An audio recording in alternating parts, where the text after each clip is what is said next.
Қайырлы күн баршаңызға. Менің арнама қош келдіңіз. Арнаға жазылып, лайк басып, комментарий қалдырып, қазақша контентті қолдай отырыңыздар. Мен үшін өте маңызды. Көп рахмет. Қысымның күшеюі. Жоқтаушысы жоқ, әлсіз момындарды оңашада ұстап алып сабау белең алды. Солардың бірі Біләл еді. Ол Умайя деген байдың құлы болатын.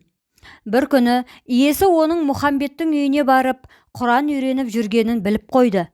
Оны аптап ыстықта қол аяғын байлап әбден қорлады. Көкірегіне үлкен тас бастырып қинады. Әбубәкір осы азаптың үстінен түседі. Ол Біләлді тани кетті. Келді де араша түсті. Умайя: егер жаның ашыса, сатып ал, деді. Әбубәкір: сатсаң сатып аламын. Құны қанша, деді.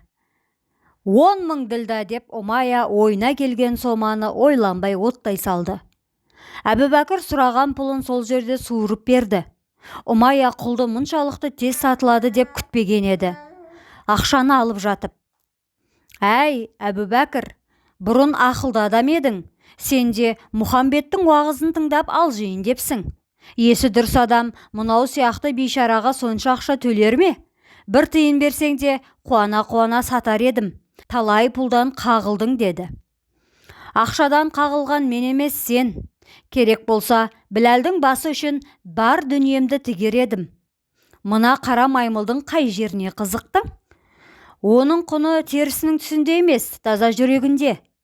Мен оның жүрегіндегі қазынаны сатып алдым. Умайя күліп жіберді де: қайдағы жүрек, қайдағы қазынаны айтып тұрсың?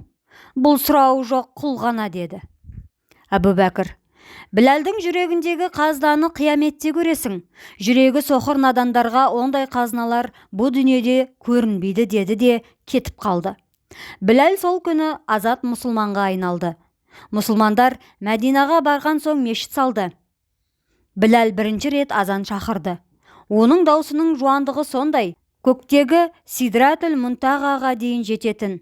Пайғамбар Миғражға ұшқанда Біләлдің азан шақырған даусын естиді. Ол азан айтқанда періштелердің бәрі ынтығып тыңдап тұрушы еді. Назарларыңызға көп рахмет. Оқыған Перизат Әділқызы. Арнаны қолдап, лайк басып, комментарий қалдыруды ұмытпаңыздар. Көп рахмет. Алда қызықты әңгімелер күтіп тұр.